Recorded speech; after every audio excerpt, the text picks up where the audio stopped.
If this bar ran up...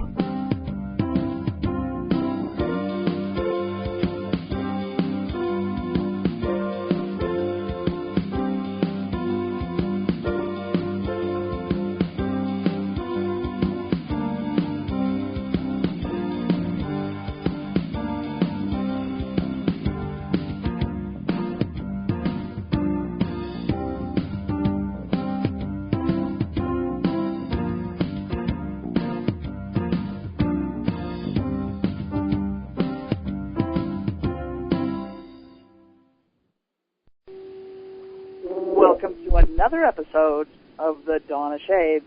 Today is August 10th, 2010, and this is episode 421. I'm your host, Gia Scott, and I hope everyone has had a fantastic week. But before I go any further, I want to get through the how-tos and wheres for the program. So do take a look at our website, www.exogenynetwork.com. Now, for the people who like to connect, find me on Facebook and Twitter. I'm also a blogger and writer, so you can find me at gscott.wordpress.com as well. And if you have a question or comment, you can email it to me at gscott@exogenynetwork.com. Now, normally for questions during the program, I'm monitoring the email and the screen, but we got hit by lightning over the weekend, which has ruined all of our computers, despite surge protectors. So, questions outside of the virtual auditorium tonight, you're going to have to settle for an emailed response. Now, tonight's guest recently appeared on a recent Dawn of Shades program before disaster struck him, and he had a bookshelf collapsing down on his computer. But this week, I did the disaster in advance. So, hopefully tonight's program will go forward without any hitches. So, folks, please welcome to the program Bernard Haist, the author of The Purpose-Driven Universe, Believing in Einstein, Darwin, and God. Bernard, would you be so kind as to introduce yourself to the audience? Sure. I'm Bernard Haist. I'm an astronomer, a PhD in astronomy from the University of Wisconsin. I've spent, probably 20 years or so working on primarily NASA-funded research projects. I've always been interested in the spiritual side of things ever since I was a little kid. So I pursued both a science career and spiritual studies for some time. And finally decided to put everything together in a couple of books that I've written that outline my thoughts on the subject of spirituality, and we'll be talking about that tonight. Yeah. Well, the whole idea, people are like, they look at me funny when I say the purpose-driven universe, believing in Einstein, Darwin, and God, as though each one of those is exclusive of the others. Right. And I'm sure you've encountered that a lot, too. I have, and that's the reason I titled the book the way I did, because I wanted to show that it's perfectly possible to have complete faith in and understanding of current science, the Big Bang, evolution, and ancient Earth, and still have spirituality be an essential part of your life's philosophy, because I think that ultimately it'll turn out to be the case that we learn that we are spiritual creatures. But there's nothing in contradiction with science as we know it today, and that picture of ourselves. Well, I have to admit, personally, when people would say, well, you can't think Darwin is right if you believe in God, and you can't think that, dinosaurs are real if you believe in God, and I never could understand why dinosaurs and Darwin meant God wasn't real. It's not as if there's a contradiction there. In fact, I believe that the purpose behind the universe includes the use of evolution as a tool to evolve life forms. In fact, if you didn't have evolution, you would have to create evolution, because creating life forms that have various different properties that are unique and novel, I think, is part of the plan that God has for the universe. And so I think, in a sense, God needs Darwin. Well, in terms of how God is presented in terms of teaching people about religion and whatnot, he's usually presented in a father-type role. Now, in any family, a father makes some rules or laws or whatever term you want to use for him. That's to make everything work smoothly so that he doesn't have to attend to every minor detail of everybody's in the household's life. It only makes sense that something as big as God would at least be as smart as the average human father. Well, you would think so, yes. In fact, I think it's more than that. It's not that God stays out of the way because he wants to leave things, he wants to leave things up to us. It's that I think God stays out of the picture because he wants the new and the novel things to happen that can when he's not interfering. If God were to sort of construct a universe that did exactly what he wanted, what's the point of it? That would be just a game on his part. Instead, what he's done is to create a universe in which independent life forms can originate and evolve and do what they want to do. And I think that's the whole purpose of it, not to create something that is controlled by God, but something that controls itself. It does make for a much more interesting list of potentials, you might say, to think of it being done that way. I mean, and it makes absolute sense to me that, you know, that all these natural laws and whatnot would have been put in place simply to allow things to happen with some originality rather than micromanaging. That's right. There are at least 10 different laws of nature. They could have been very different than they are, but instead they together conspire to create a pretty life-friendly universe. And they create a life-friendly universe in an environment that allows for evolution to take place. And so I think that evolution and the laws of nature go together to creating a realm in which the purpose of God is fulfilled, which is to let new and independent things happen and arise on their own. Well, I always said, too, God must have had a really great sense of humor, because you look at some of the creatures, not only the ones living today, but ones that have lived in the past, and even humans themselves. We're some pretty funny-looking creatures. Yes, they certainly are. And that's one good argument for rejecting the idea that God micromanages the formation of creatures, because you wouldn't have such oddities, I don't think, if this were actually planned out in advance by a great intelligence. But that's not the point of it. The point is not to create marvelous creatures. The point is to let nature arrive at its own marvelous creatures, because that's the way the new and independent aspect of this comes into being. So, you know, you have a number of different things that you've included in your book, and it's written in a very easy-to-read manner. It's not like we're going to be sitting reading a stereo text manual or anything like that. So folks who think that philosophy and religion and all this sort of thing has to be written like a technical manual, you can give that up now. But, you know, you do have a chapter in here called Science and Religion. You know, that's probably one of the biggest conflicts we've got in terms of how people regard the topic your book's about. So what kinds of comments have you gotten from other people about, you know, religion and science? Let me first of all comment that religion and science are not particularly compatible. There is a problem between religion and science, but religion and spirituality are two very different things. One is an organization or a set of organizations that are man-made entities, and they have reasons to exist other than purely philanthropic. They have economic, political, power structure reasons to exist.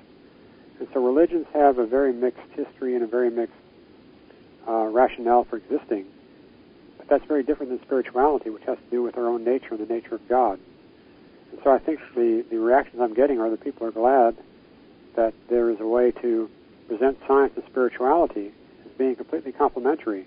That's not necessarily the case with religion, because religions have other requirements, many of them being, if not exactly opposed to science, certainly not consistent with science. Well, I know from talking to other people, a lot of people that are very involved in various religions find science threatening. I never have quite understood why, because I never saw conflicts. And apparently in order to understand why they find it threatening, you have to understand the conflict. I kept missing that boat. It wasn't on the same schedule as me or something.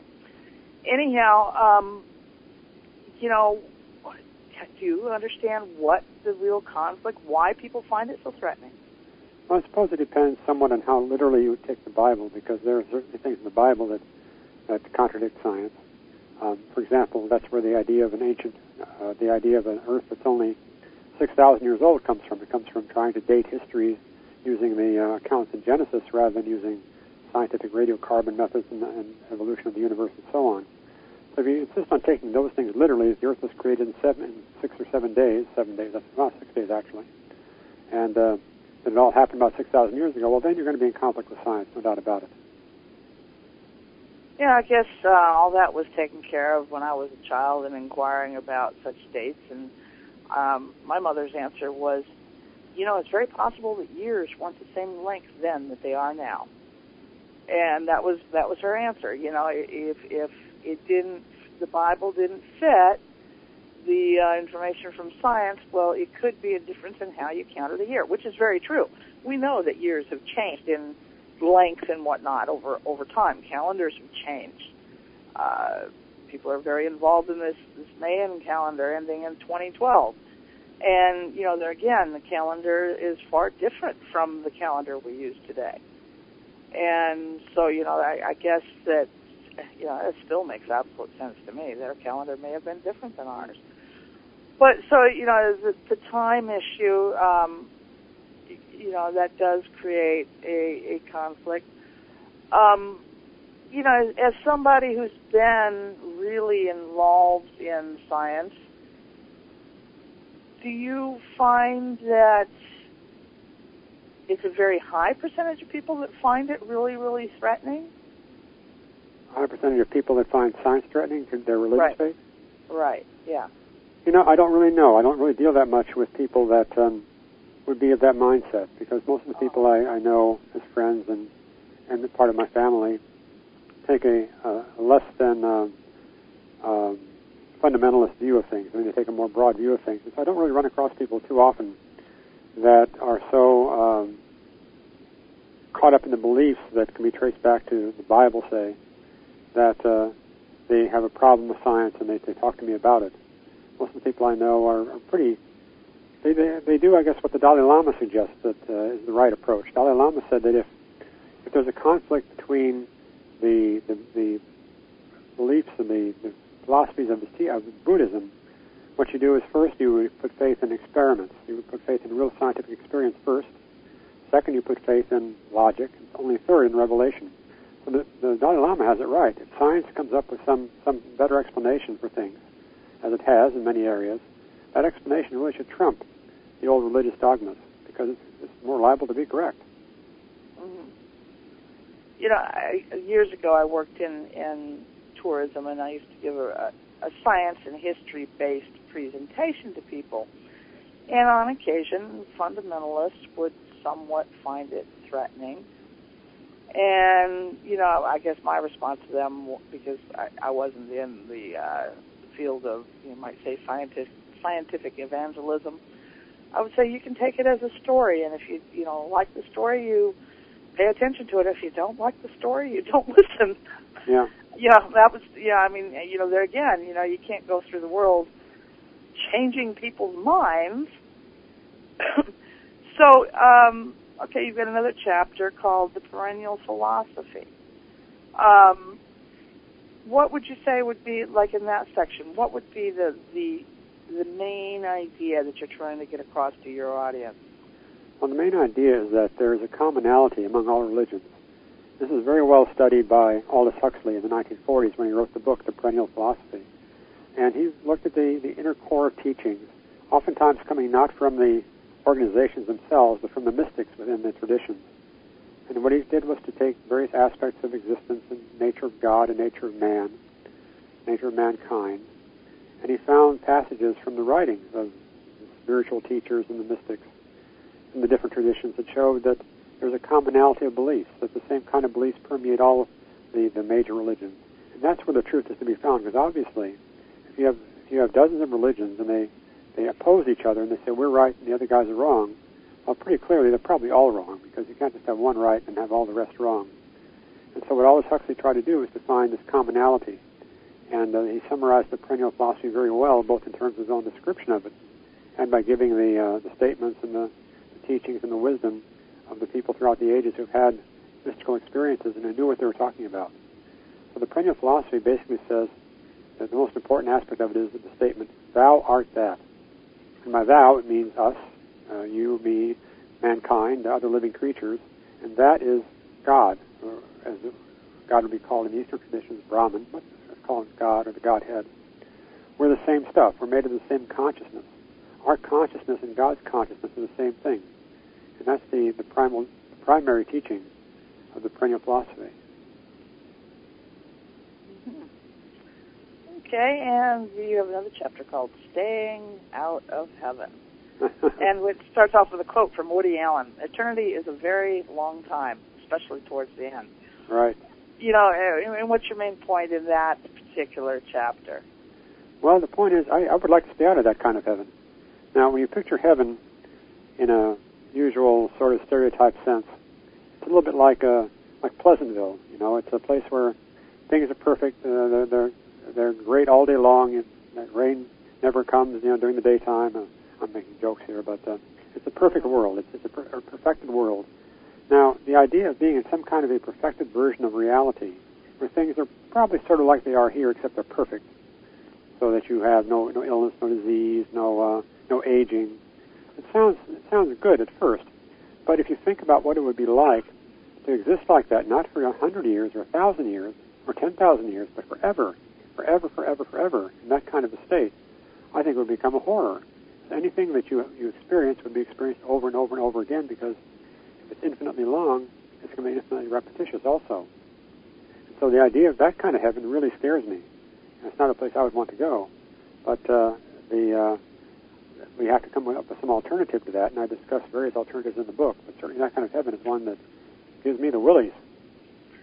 Well, it is kind of a creepy idea. I mean, you know, you think about being forever stuck. You choose any point in your life, and you know, no matter how wonderful it was, to live in that wonderfulness forever.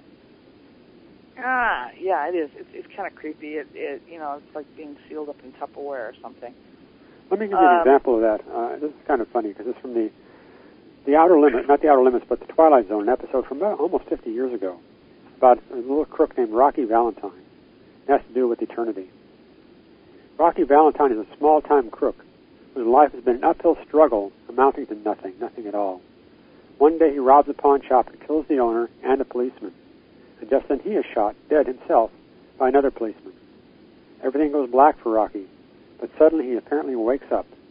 He is in the company of a pleasant character named Pip, who claims to be Rocky's guide. Pip also says that he is under orders to grant Rocky his every wish. Well, Rocky is, of course, amazed to find himself in heaven, given the life he's led. This heaven is a lot like Earth. So Rocky eagerly starts to gamble, and always, thanks to Pip, comes out the winner. He seeks the attention of the beautiful women who seem to be all around. He is never rebuffed. Life seems good, indeed fabulous, heaven indeed. But by and by, Rocky begins to get bored. It stops being fun to always win. Having the same pleasures over and over again begins to get wearisome, and finally unbearable. So in desperation, Rocky implores Pip to please send him to, quote, the other place instead. To which a diabolically laughing Pip replies, this is the other place. And at that point, host Rod Serling comes on and says, a scared, angry little man who never got a break. Now he has everything he ever wanted. He's going to have to live with it for eternity in the Twilight Zone. That's the kind of heaven that scares me. Yeah, it would be kind of creepy. You know, I used to say, you know, when I was much, much younger, I said my ideal life would be, you know, like reincarnated June Cleaver, the picket fence, knowing exactly what you're going to be doing a week from Tuesday, 20 years from now. And, you know, just no excitement in your life at all. I'm probably quite fortunate that I have failed miserably in achieving that goal, because when you really start to think about it, that's pretty awful. I have to admit, continual excitement, that's not much fun either. You know, you kind of need something in the middle. Yeah, and, you know, as life comes, we take what we get, sort of like getting dealt a hand of cards, I guess. Well, the key to this is to realize that, you know, that kind of sort of taking to the limits, the extent of that kind of heaven shows us that we need a better definition of heaven. We need a better concept of heaven than we've got. We also need a better concept of God than we've got. So the problem is our concepts of heaven and God and the afterlife and who we are, we're stuck. We're stuck in the Middle Ages with our understandings of what these things are all about. Whereas science has really advanced tremendously over the last few centuries and changed. Yeah, it has. I mean, science and technology has made huge leaps. Religion, or you might say the study of our non-physical self, has lagged so far behind they almost can't wave at each other anymore. You know, it's that far apart. Do you see us focusing more attention, you know, say in the coming decades, on our non-physical self compared to what we have in the past? Well, I think what's going to happen is that we're going to run up against the limits of the materialist explanation of the brain and the mind. The question is, what is consciousness? Is consciousness something that emerges somehow from the brain, which is what most scientists think. That's the prevailing belief system, the prevailing paradigm. Now, whether or not that's true has a huge bearing on what kind of belief system we're going to have in the future. Because if consciousness is not primary, if consciousness is something that comes out of the brain, then really science is correct. Everything can be reduced to atoms and molecules and how they interact. And even our own thoughts can somehow be, if not predicted exactly, can somehow be explained in terms of physiology and our makeup as chemical machines. I don't like that thought. But there's the alternative, which I think is actually going to be proven to be true in the future, that it's not matter and energy that are primary, it's consciousness. And if consciousness is primary, that changes everything. And I think we're going to confront this in the laboratory because I think we're going to come up against the limits of the ability to explain consciousness in some neurobiological fashion and learn that that's not going to work. It's just not going to take us where we want to go. And then ultimately we have to sort of change gears with respect to what we will accept as scientific practice and begin to explore consciousness in a serious way as a non-physical thing. In fact, it's perhaps the primary thing of the universe, the stuff of which the universe is made. Because as Sir James Jeans, the astrophysicist of the last century, wrote, it's beginning to look more like the universe is a great thought than like a great machine. And I think that there's a tremendous amount of wisdom in that point of view. Yeah, you know, when you start thinking about consciousness and what really defines life as an intelligent being, when you take away all the trappings, it sounds very like artificial intelligence, once it develops self-awareness, would in fact meet our definition of intelligent life. And, you know, then it would be the same as we are. But would it really be the same as we are? Is there something different in us? Is it more than self-awareness, more than consciousness? Is there, you know, really that spark of spirituality that makes us more than a machine? And so all these science fiction books and movies about where machines become, you know, the great Antichrist, you might say, you know, they start to, you know, you start thinking about it, and it's creepily close to the truth sometimes. Well, let me throw out an idea that's a little bit radical, and that is, suppose we did have a really complex artificial intelligence consciousness. Let me take the word consciousness back. Just an artificial intelligence device, a synthetic brain, a man-made electronic synthetic brain. If that ever began to manifest conscious behavior, there would be two ways to interpret that. One would be, well, see, science was right. If we make things complicated enough, consciousness will happen of its own. It will just emerge from the software, so to speak. The alternative is that you've created a host. You've created a body of sorts. And that body is incapable, it's sophisticated enough to be capable of hosting a consciousness. And so it has attracted a consciousness to inhabit it, which I think is the same thing that happens to people. And people, when they are born, a consciousness inhabits that body that's just gestating in the mother.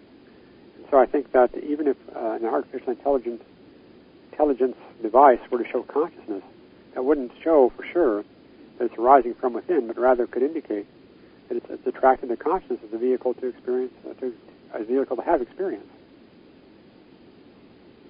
Yeah, I mean, you know, I don't know, because, you know, I guess lately I've had a lot of very sleepless nights, but I think about these things, you know, in the wee hours of the night, which, you know, I had a friend who once put forth a theory. I said something one time about why is it that the most interesting conversations and the most radical ideas always occur in discussions that occur 1, 2, 3, 4 o'clock in the morning?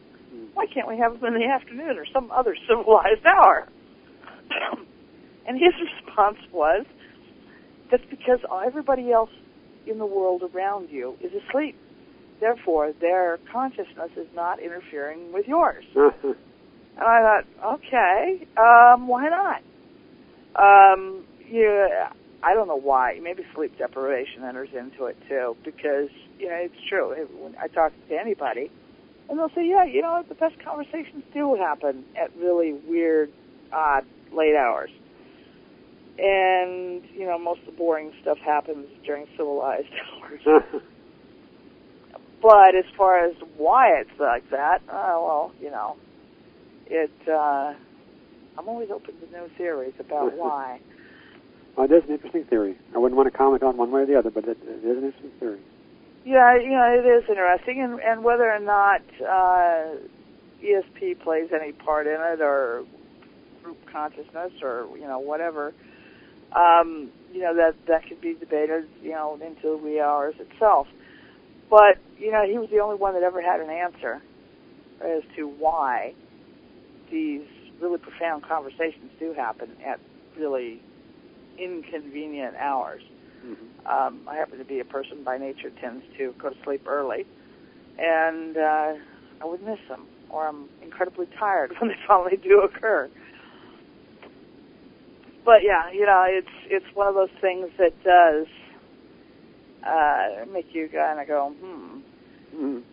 You do talk a lot about quantum reality. Now, I'm sure I'm not the only one. Anytime the word quantum comes across my ears, it's like my brain goes into deep freeze mode.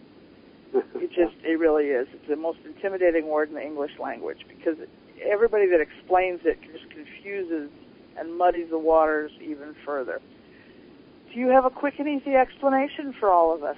Well, if I did, I'd be wrong, because there is no easy explanation for quantum mechanics. In fact, Richard Feynman, the great physicist, once said that nobody understands quantum mechanics. And he was not joking. He's not joking. Even he himself does not understand quantum mechanics because it's so counterintuitive. There are things that happen there that are simply in conflict with the way we view the world. So let me give you what I hope is a simplified example. It's about something called entanglement, which is one of those words you hear a lot in quantum stories and quantum discussions. So let me give you an entanglement situation that I think is pretty comprehensible. I'm going to talk about a teacher and two twins that he has in his class named Joe and Jim. Because you have this teacher and Joe and Jim in his classroom. Now, Joe and Jim happen to live on opposite sides of town. I guess they're maybe the product of a divorce or something, but they live on opposite sides of town in different houses. But they're connected because they're twins. Well, they don't see each other or talk to each other before meeting in the classroom in the morning. Okay, so now I'm the teacher, and I have this experiment I do every morning with them. I've got 4 index cards that say shirt, shoes, socks, or pants.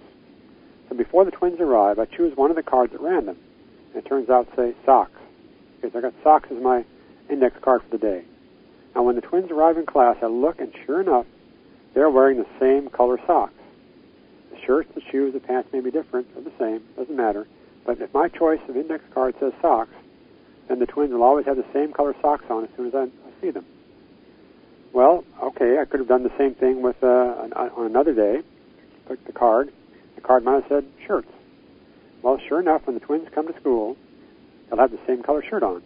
The socks and the pants and the shoes may be different, but the same color shirt. Now, how can this happen? They don't talk to each other, and they don't even know what card I'm going to pick until after they leave the house in the morning. How can they possibly manage to get the same right pairs of socks or shoes or pants or whatever on that they're wearing? There's no explanation for that. And yet this very same thing happens in quantum mechanics. This is exactly like an entanglement of photons in quantum mechanics. How does it work? Nobody knows. It just does. But it does imply somehow that consciousness plays a role in this. Somehow consciousness decides or plays a role in having made a selection and ensuring in some fashion that selection winds up being the one that materializes. So it's a great mystery, and that's my explanation of quantum mechanics. Well, it's actually just a facet of quantum mechanics, but it's one of the real paradoxes of quantum mechanics. Yeah, I've gathered, first of all, let me see, there was this immense grid, 3-dimensional grid. That was confusing enough, and then in addition, they're saying that the observer's expectations influences the results. Which we just saw in the experiment that I did here. Right. And so that was like, well, then, even trying to measure this is going to change it. And that indicates that somehow we're influencing. We are. In fact, there's a recent book that came out on quantum mechanics called The Quantum Enigma by a couple of professors at UC Santa Cruz. They're an excellent book. Uh-huh. And they write such things in the book as, quote, the theory seems to tell us that the reality of the physical world depends on our observation of it. They talk about some physics experiments. Again, this is not controversial stuff. This is fully accepted, proven quantum mechanics. Mm-hmm. It's possible to put one single atom into two different boxes. Same atom in two boxes. In fact, there was a headline in one of the physics magazines a few years ago that screamed, 3,600 atoms in two places at once. 3,600 atoms. So it's possible to put an atom into two places at once. But then if you, say, put it in two different boxes, then if you want to decide which box it's in, and you look inside that box, one or the other, it's going to be in one box or the other. But it's your consciousness that makes that atom go from being spread between two boxes to being in one or the other. Now, you can't control which one it's going to be found in, but you can resolve the question of which box it is in by looking. It's your looking that makes it happen. It's your looking that makes it be in one box or the other. There's no doubt about it. Yeah, so it almost makes you say, okay, if all of this is true, well, we can jump ahead several jumps here. Then by someone expecting us to fail, they're going to cause our failure. Well, you could extrapolate to that point. I'm leery of doing that because the effects in the macro world, the effects in the large-scale world are very tiny. They have to be because we have over 6 billion people on the planet, and we all have very different views on what we would like to have, what we would like others to have, what the world consists of, how reality should be, very different points of view. And so we're up against that when we try to influence anything ourselves. We're up against the consciousness of everybody else. So it's not going to be easy to try to make a quantum result appear on the large-scale physical world because there is so much conflict of conscious interest. But in the quantum laboratory, where things can be isolated and be under control, it's very easy to demonstrate that there's a physics at work that just violates common sense, that things just don't happen the way we think they should, and it all points toward consciousness as the key towards making things happen, making reality occur. It'll be, sometimes I think, dang, our lives are really too short because, I'm sure that everyone, about the time they reach that half-century mark, they're looking around going, this kind of sucks. About the time I get everything together, the support system for the brain starts falling apart. Mm. And, and it's true. About the time we start really coming up with the good questions, we're also starting to forget things and fall apart. Well, it depends a little bit, I think, on how soon you start thinking about them. If you let yourself be completely consumed by what the media wants you to spend your attention on, focus on the TV programs or the movies or the hot this or the hot that or the hot game, then you're going to be too distracted to think the deep thoughts, and it'll be late in life, if ever, before you do think about them. But if you, forgo some of the stuff that is pitched and sold as the way to have life be interesting and fun and enjoyable, then I think the time and the space for some serious reflection on the things that really matter, which I hope to write about in my book, which I hope I have written about in my book, I think there's time for that. So it does depend somewhat on how much you let yourself be controlled by other people's interests, especially people whose interest is simply in getting your money. Yeah, well, I have to admit, I can't even blame mine on mass media. Most of my life has been spent where TV waves never made it, and radio waves were iffy. Mm-hmm. So, can't blame it on that. Maybe sometimes I was focusing on some rather odd things, but at the same time, we do sometimes seem, at least to me, it seems as though you aren't asking the right questions sometimes when you're young. You're more concerned about the superficial whys rather than the deep and profound whys.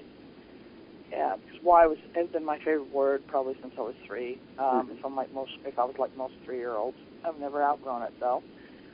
And sometimes, maybe I did ask the wrong why. Why does it do that? Well, why does that have to happen at all? And so, human evolution in terms of spirituality and philosophy and, like I said, all these non-physical, non-technical aspects of ourselves. Sometimes I look around and the human race is almost like a child growing up. Because as children grow up, they don't always grow evenly. They might go through a stage where they're all legs, or they're all feet, or they're all ears, or they're all nose, or whatever. And they do the same thing in terms of academics. They may make huge leaps and bounds in language and at the same time lag behind in math, or vice versa. And then, gradually, hopefully, all of us body parts and academic sectors all come together and we become a whole cohesive person. Well, it's almost like the same thing is happening with the human race. We've been making all these huge leaps and bounds in terms of technology and science, but the non-physical parts we've sort of been lagging behind in. And, I'm like, I really want to see how we develop over the next century. Yeah. Well, I think there are a lot of people who do think about things deeply. Certainly there are. But there's a great danger in our society of having things become so trivialized that time is simply wasted on the frivolous things that are constantly bombarding us. I barely watch any TV because I can't stand to be manipulated by the commercials. It used to be when I was a kid, you had maybe 7 minutes worth of commercials in an hour. I don't know what the exact number was. But they were pretty regularly spaced, and it was bearable. But now it's as if the ratio of commercial to program is about 50-50 or close to that. It's nothing but a tool to sell things. There's not even a pretense, really, of anything that is substantive in most cases. It's just a way to grab your attention and to try to get you to do something that'll make somebody else a little bit richer. So you have to be able to put that stuff aside and say, I'm not going to let myself be manipulated this way. I'm just not going to waste my time on this, and look elsewhere for the things that are worth devoting your time to. And then ultimately it'll come to questions of, well, who am I? What am I? Where am I going? What happens when I die? Is there a God? Those are the things that really matter. Yeah, defining who we are, sometimes that can be very, very difficult because, we grow up and, I don't care who your parents are. I know I was just as guilty as any other parent. You saddle your children with your expectations for them. And they grow up carrying that around, and their teachers put some more expectations on them, and their peers put some more expectations on them. And by the time we reach adulthood, we've got a rather large load of expectations that we're carrying around with us that we may not even want or want anything to do with.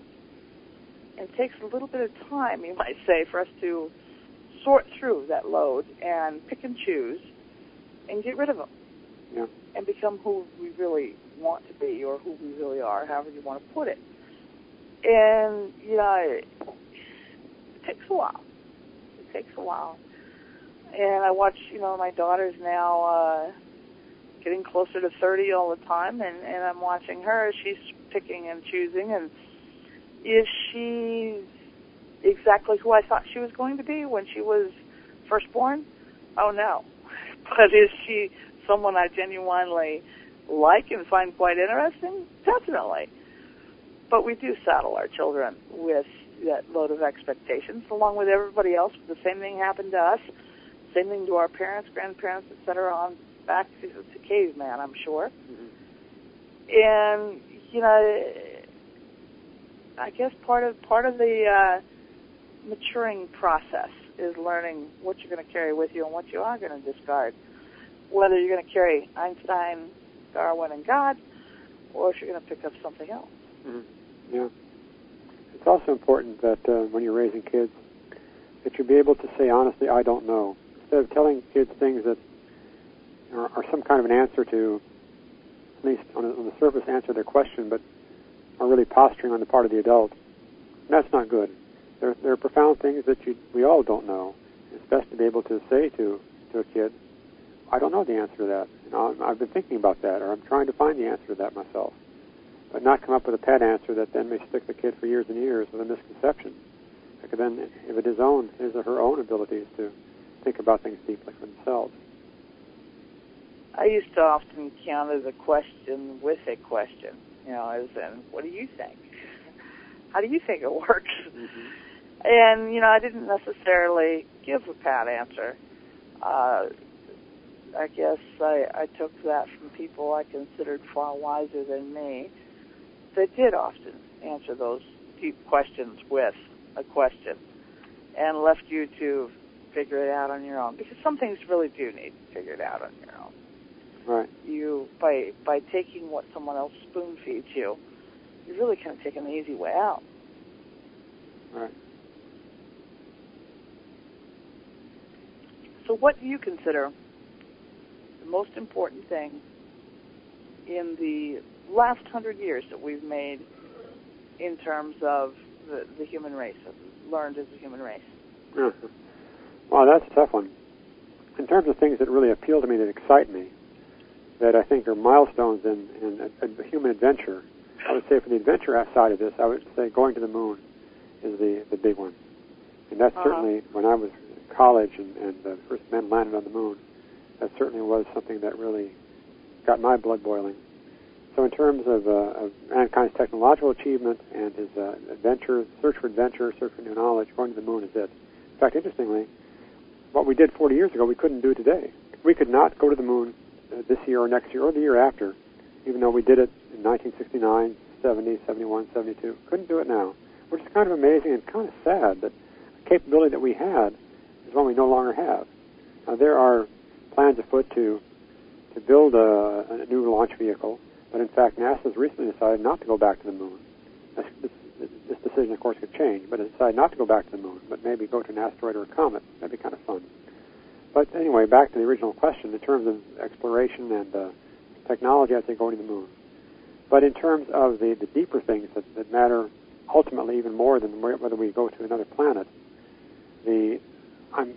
I keep being told by people who are not in science that the transformation of mankind is happening. There's change in the air. There is a new level of interest in spiritual beliefs and a new level of awareness of other possibilities beyond those touted by the mainstream religions. If that's true, and I'm thinking it is, I'm not totally sure. If that's true, then I would say that's the thing that really excites me now, the thing that I think is of tremendous importance, and the thing I hope I've made a contribution to with the two books I've written, The God Theory, the first one, and this new one, The Purpose Guide of the Universe. So that's kind of a long-winded answer to your question. Well, that was just fine, though. So, in terms of the second half of your answer, that people are more interested in spirituality, that they're giving more attention to it. Why? What do you think provokes such a change? Well, I do think there's been a level of sophistication in science that has, to some extent, had a spillover effect in the rest of the world, that we understand. We've confronted nature so deeply that we have some real mysteries in front of us, and things are not as clear-cut as they were many years ago in terms of our understanding of the pieces that make up the universe. And I think that the pieces that make up the universe is a very scientific, reductionist, materialist way to look at things. And it's not ultimately going to be the way that gives us the best answers. But for the time being, it certainly has posed for us a very exciting, sophisticated world. And we have the Internet, in which it's easy to exchange information and to find information. We have a lot of things going for us that let information flow around and be found much more easily. So that has given us more tools to try to explore and to think about things that are of interest that others may have an insight into that we wouldn't have known about because there was no communication that let us do that in years past. So there's that.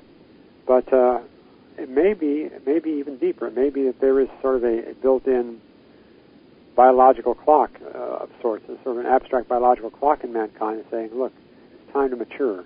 Adolescence is over with. It's time to mature as a race. On top of which is the fact that the planet itself is in severe danger given the course that we're headed on. So if we don't pursue a deeper understanding that may let us change our consciousness or transform our consciousness for our own sake, it may be forced upon us by the fact that the planet is not going to survive if we keep doing things to it that we're doing now.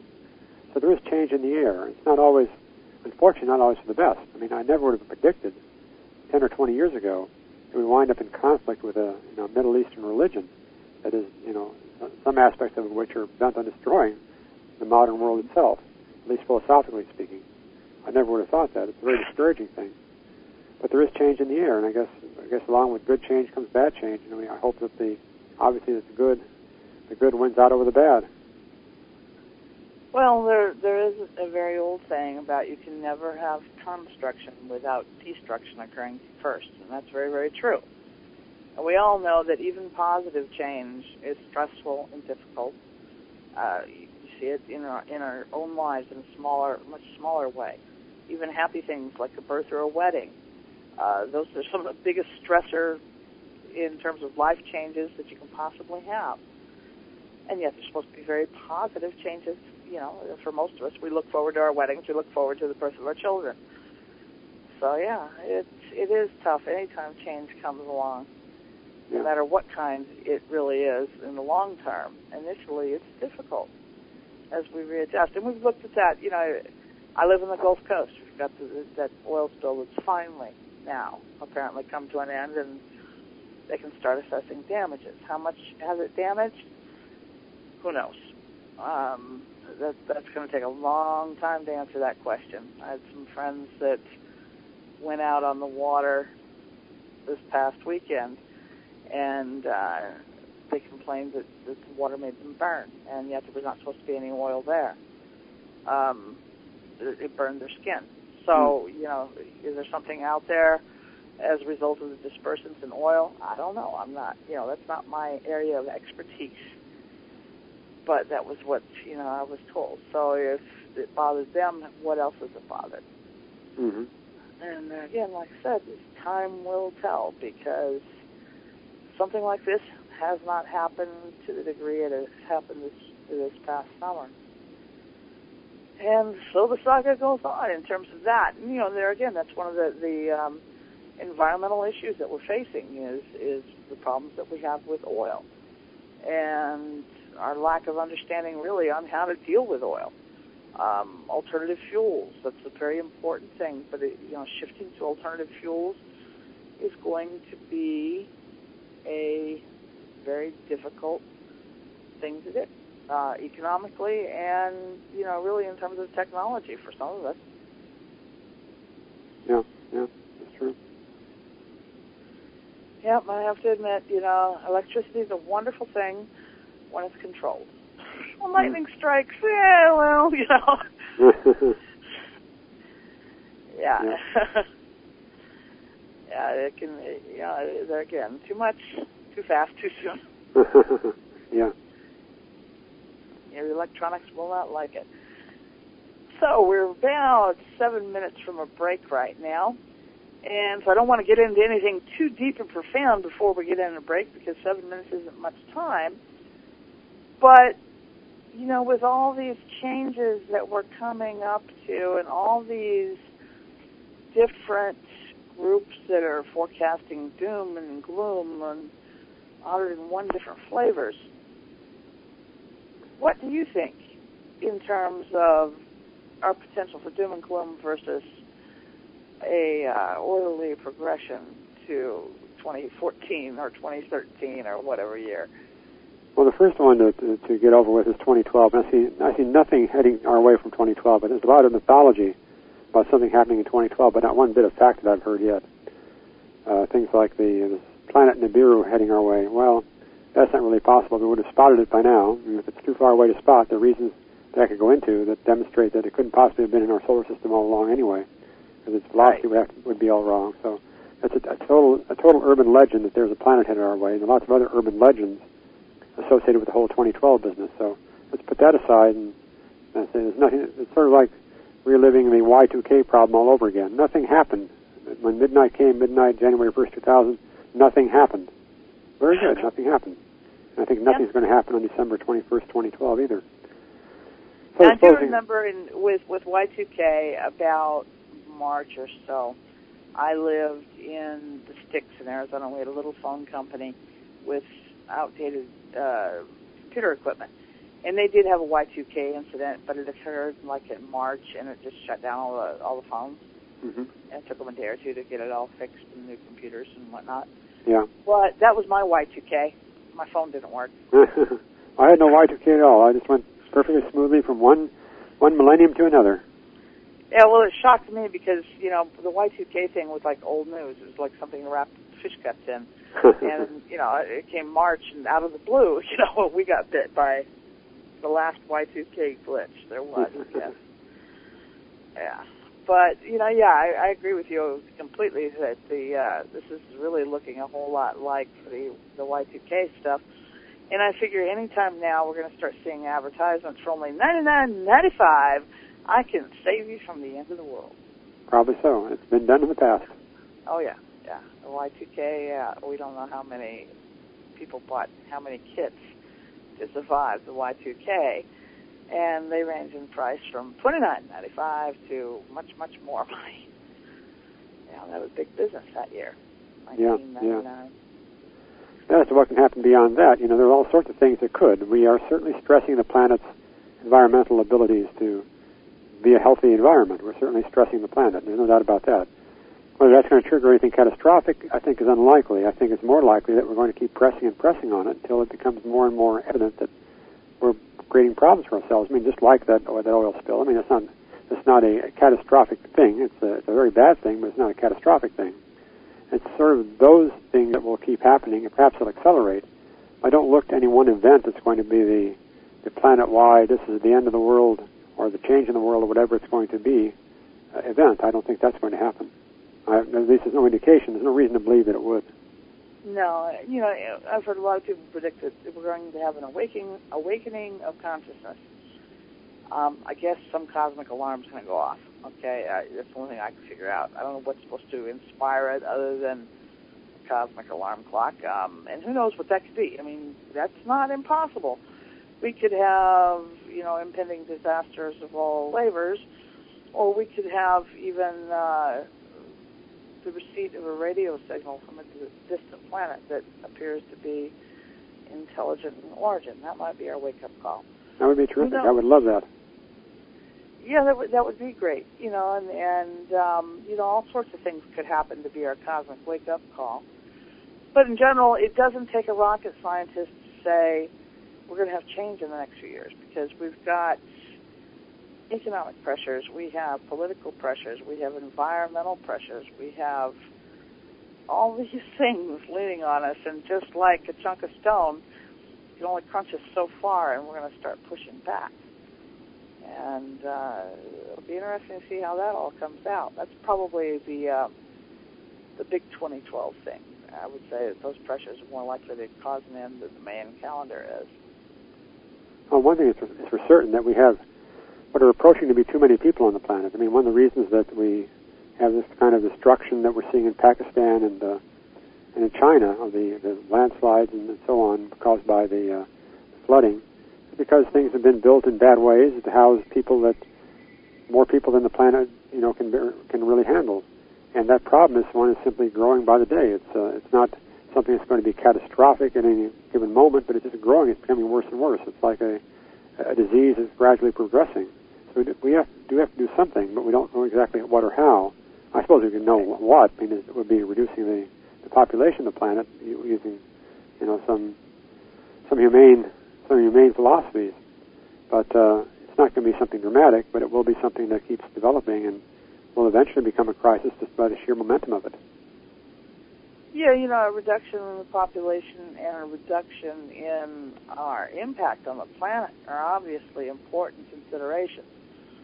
But it needs to be more than just 10% of the world is interested in doing something about it. It needs to be a much more sincere planetary effort rather than a pocket of it here and a pocket of it there. Otherwise, it won't do any good. It's sort of like being healthy, but I'm only going to be healthy with my right hand, not my left. Mm-hmm. It doesn't work that way. You got to do the whole body. Otherwise, it doesn't have much payoff. Right. But, folks, it is time for us all to take a break. Now, while we're away from your computer, please check out our website, www.exogenenetwork.com, and we will be right back with more from our guest, Bernard Lace.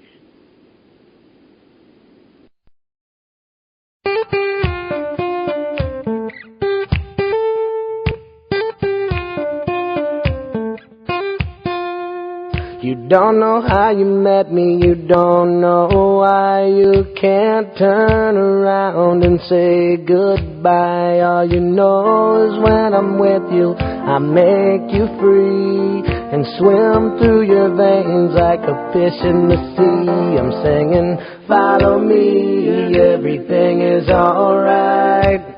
I'll be the one to tuck you in at night. And if you want to leave, I can guarantee you won't find nobody else like me. I'm not worried about the ring you wear, 'cause as long as no one knows, then nobody can care. You're feeling guilty, and I'm well aware, but you don't look ashamed, and baby, I'm not scared. I'm singing, follow me, everything is alright. I'll be the one to tuck you in at night. And if you want to leave, I can guarantee you won't find nobody else like me.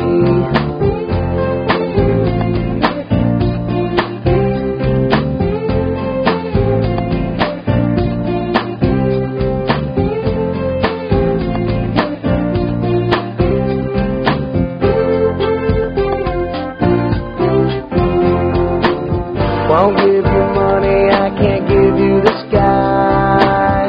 You're better off if you don't ask why. I'm not the reason that you go astray, and we'll be alright if you don't ask me to stay.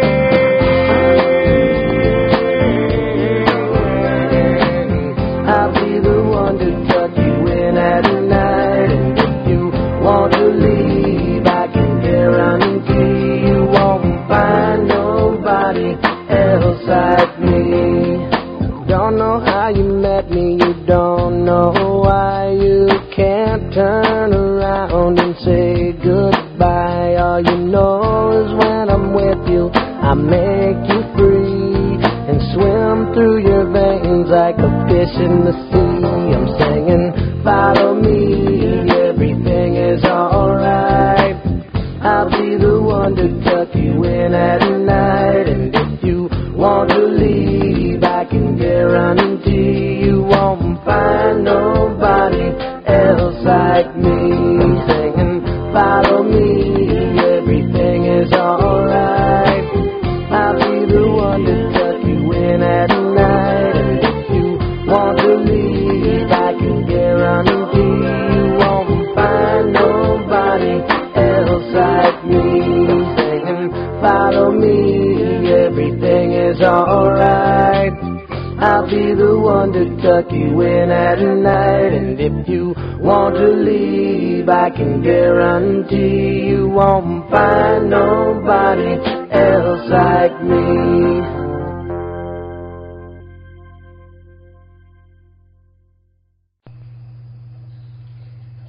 Do you like to ask questions about everything? Would you like to escape from your proverbial box? Just leap out and explore our world in ways you've never imagined? You can have that opportunity. As we grow and expand, new features will be added, allowing you to experience radio programming at a fresh new level. I invite you to join me, November Hanson, host of Voice of the People. Together, we can expand our horizons and peer into multifaceted possibilities. This program will broadcast live Saturday evenings on the Paranormal Radio Network. Are you interested in a radio program that focuses on the deeper aspects of the UFO topic? Would you like to explore the facts and truths of what ufology and UFO research are all about? Then, join us here every Saturday evening at 7 p.m. Eastern on the UFO Paranormal Radio Network for Eye to the Sky, the UFO Synopsis, with your host, G. Andrew.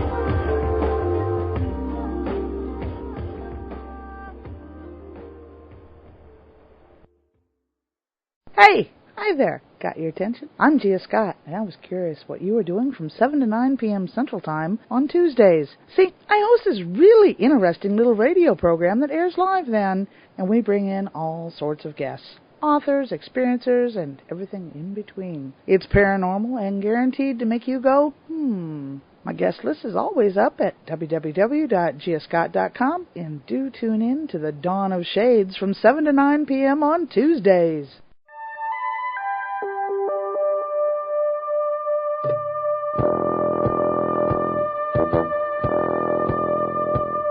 Tune in to UFO Undercover, Wednesdays at 8 p.m. Eastern, with your host, Joe Montaldo, right here on the Paranormal Radio Network.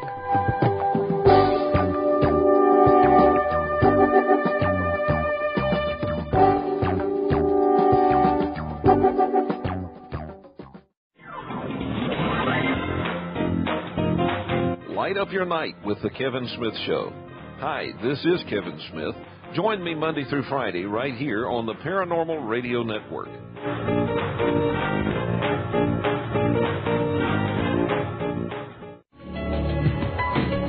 Hi, this is Rob Simone, and I want to tell you about my brand new show here on the Paranormal Radio Network. Each week, I bring you the most interesting people on the planet, the most in-depth discussions, and the most controversial issues. We'll go where no talk show dares to go. Join me every week for the Rob Simone Talk Show here on the UFO Paranormal Radio Network.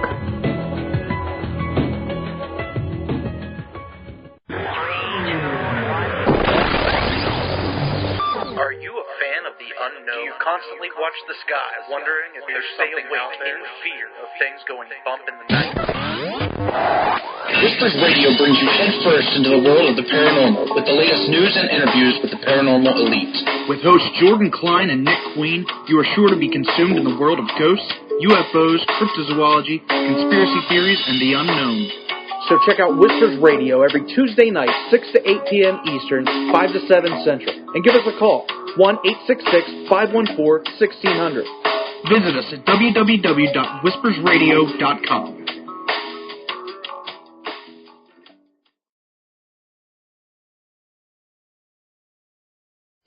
The Church of Natives with hosts Jeffrey Pritchett and Guy Weber. 10 p.m. Central Saturdays. Opening the gates of the underworld and calling down beings of ancient starlight. Tune in and mosh for the apocalypse on the Paranormal Radio Network. Come to our forum at abisincarnate.com.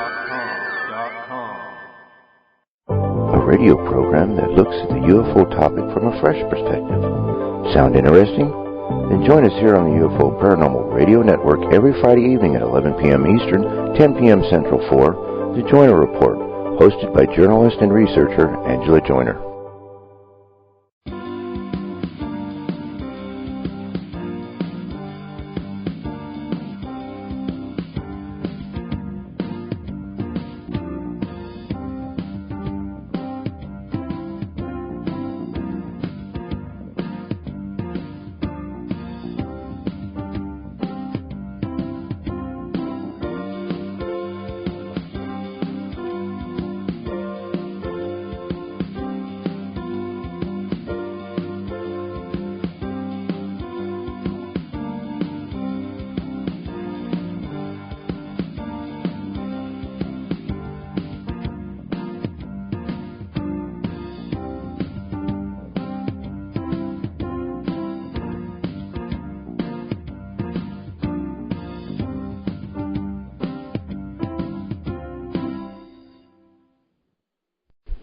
Welcome back to the Dawn of Shades. I'm your host, Gia Scott, and tonight's guest is Bernard Aish.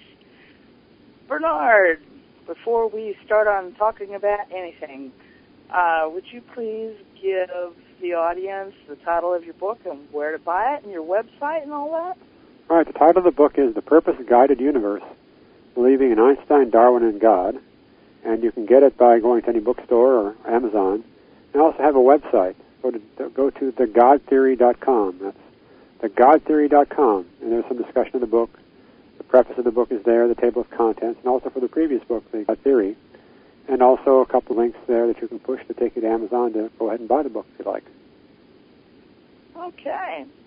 Now, when you look at your book, it's got a really cute cover, everybody. It's got Einstein and Darwin, and it's got a shot, looks like from the Hubble, on the cover. And it is a great-looking cover. Who would be the person that you think would probably benefit the most from reading your book?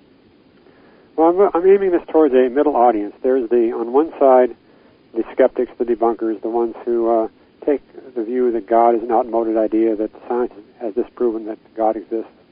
Sort of the ones that take the scientific method and apply it as a philosophy of life and think that they can prove that there is no God and scoff at people that do believe in that. So that's one end of the spectrum.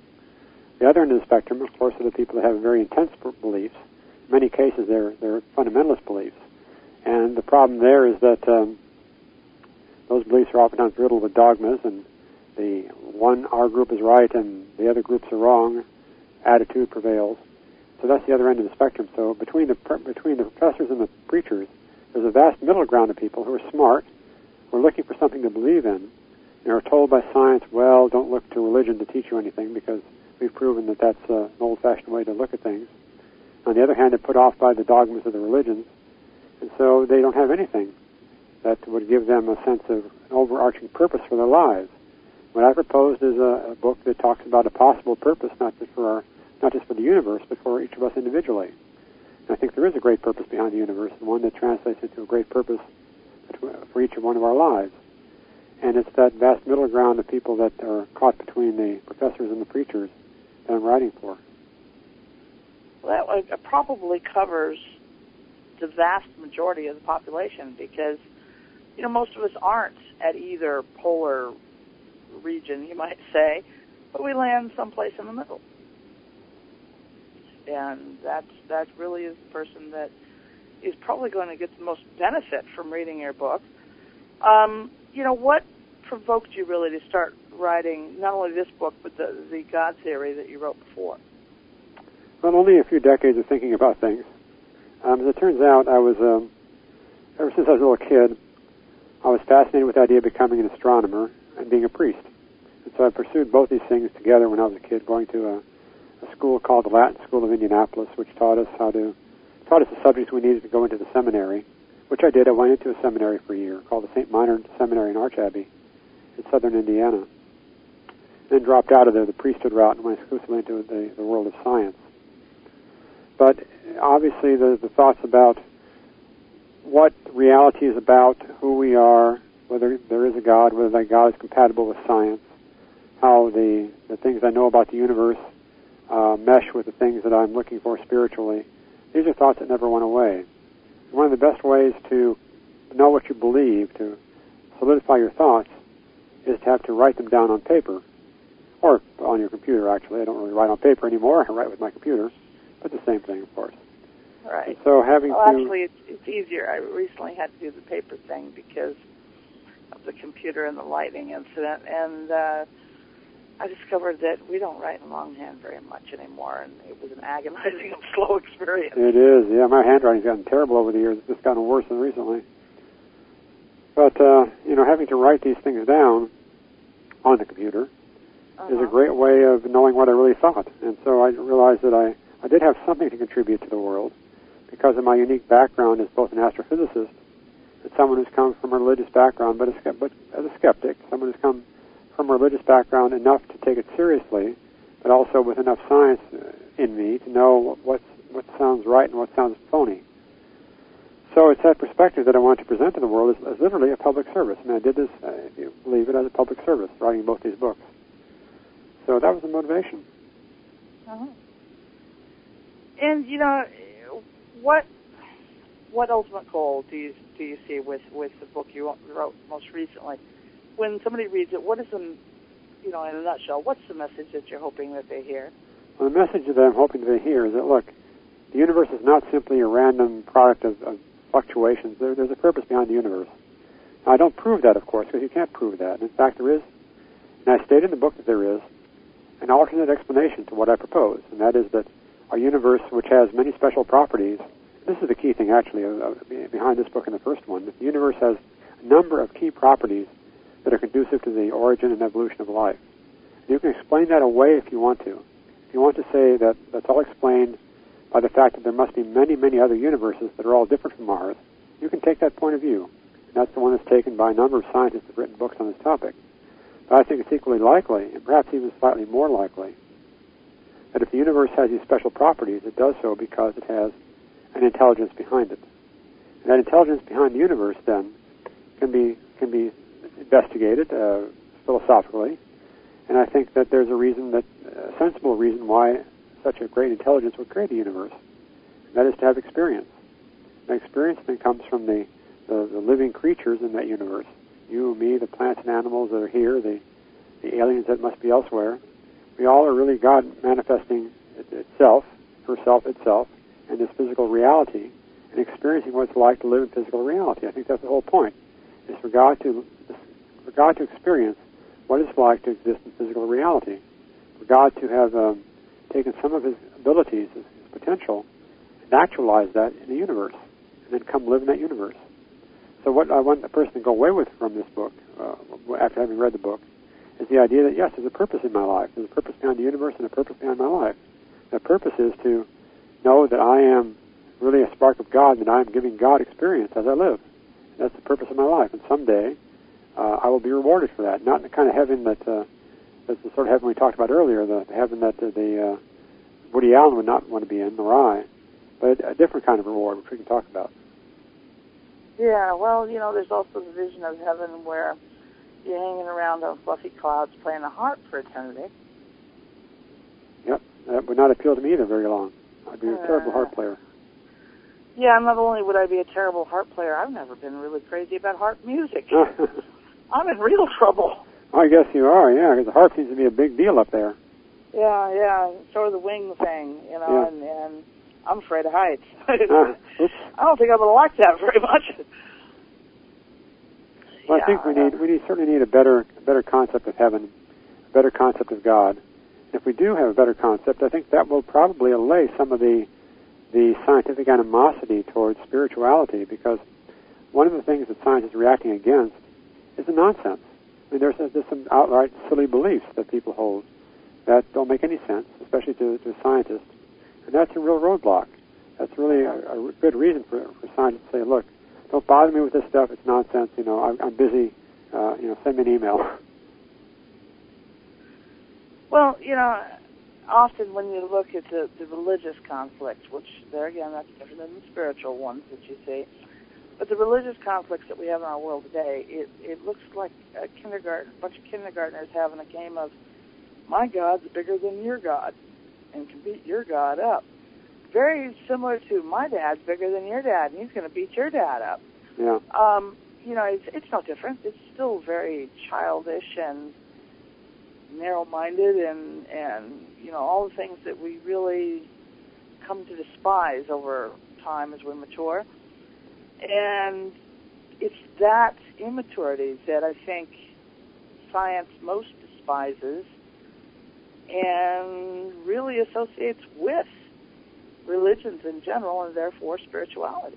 I think that's right. And it's even worse than just, my God is bigger than your God. We have some people in the world believing, my God is a bloodthirsty warlord, and I'm going to serve him by killing you. And that certainly is not something that should be respected. And that is awful. Or even the whole idea of, you don't believe like me, so I'll kill you, and that'll change your mind. Yep.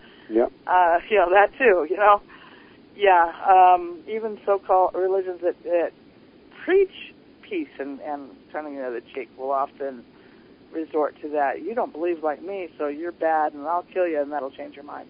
Yep. And there again, it's this entire conflict. And really, when you look at our history over the last couple thousand years, the biggest source of conflict has been religion. It's no wonder that science, which religions attack science too.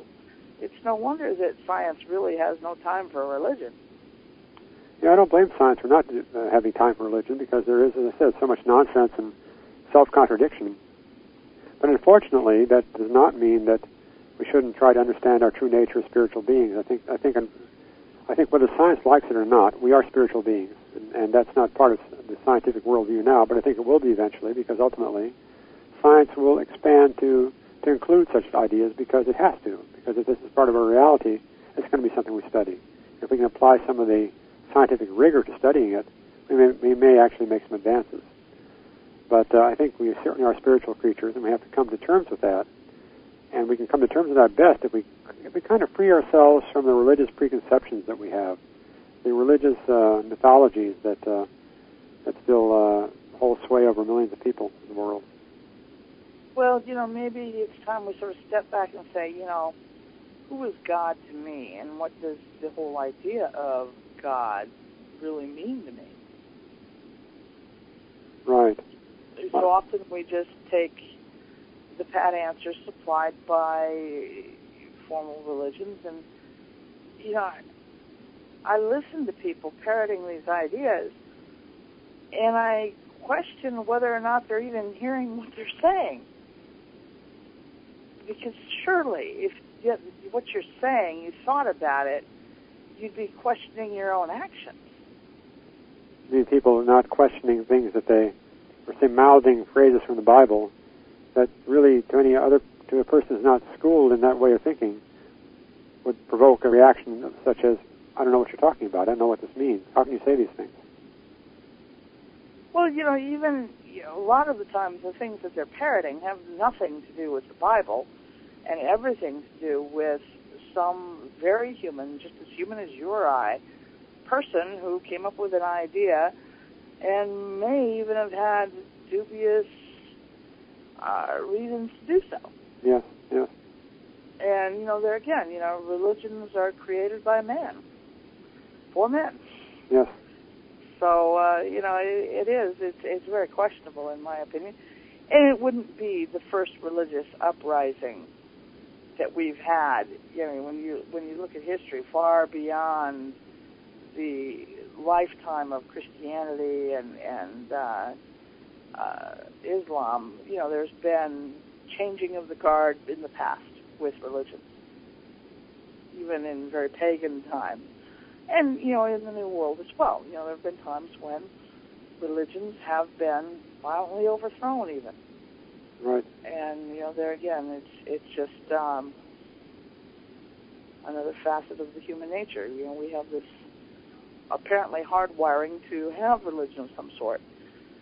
And I've often been told by various people, that we are spiritual beings having a physical experience. And, that does make sense. In fact, that's what Chardin said. Teilhard de Chardin, the Jesuit paleontologist, wrote, "Surely we are not human beings having a spiritual experience, but spiritual beings having a human experience." And as you said, that's I think, spot on. Yeah, I have to agree. And it would be nice if we would sort of do a little spiritual maturing and sort of get our act together so that we do develop a greater understanding. I've often been told, too, that we will be reincarnated to finish our spiritual journey. So the less we learn on this journey, the more we have left to do it all again. So if your life is not fun on this go-around, maybe you really ought to apply yourself a little bit so you don't have to do it again. Repeat the grades, you might say. Yes. So interestingly, people that think that reincarnation is a flaky subject that certainly couldn't possibly be true. It's interesting that even Carl Sagan, who didn't believe in it, of course, but he took it seriously enough to write about it in one of his books. Let me give you a quote from one of Sagan's books called The Demon Haunted World. And he wrote, "At the time of writing, there are 3 claims in the ESP field which, in my opinion, deserve serious study. Number 1, that by thought alone, humans can, barely, affect random number generators in computers. Number 2, that people under mild sensory deprivation can receive thoughts or images projected at them. And 3, and this is the one that I'm referring to, that young children sometimes report the details of a previous life, which upon checking turn out to be accurate, which they could not have known about in any other way than reincarnation." Then he finishes and says, "I pick these claims not because I think they're likely to be valid," and he says, "I don't, but as examples of contentions that might be true." And so reincarnation, even to Carl Sagan, was something that was worthy of serious consideration. And he didn't believe it. He concluded, I'm not sure what he actually concluded, whether there was a conclusion. He wasn't convinced that there was anything in the way of proof there, but he was willing to consider it. And I know who he was referring to. He was referring primarily to the work of Ian Stevenson, who was a professor at the University of Virginia, a psychiatrist, who spent probably 40 years investigating claims of children who remember previous lives with all sorts of evidence that he documented. And so the notion of reincarnation is one that's kind of strange to the Western mind, but it's perfectly compatible with what the majority of the people in the world who have religious beliefs accept. And it's also, I think, the only one, this is the key, it's the only one that I think makes it possible to reconcile the notion of a merciful and benevolent God with the strange lives that people sometimes have, the horrible lives that sometimes look like they're inflicting awful pain on people who are just really good, who don't deserve what they're getting. And why is it that bad things happen to good people? I think you can try to weasel your way around that, but the only explanation that really holds any water, the only explanation that really can make any sense, is that, well, the reason it looks that way is because we're looking at it from the perspective of one lifetime.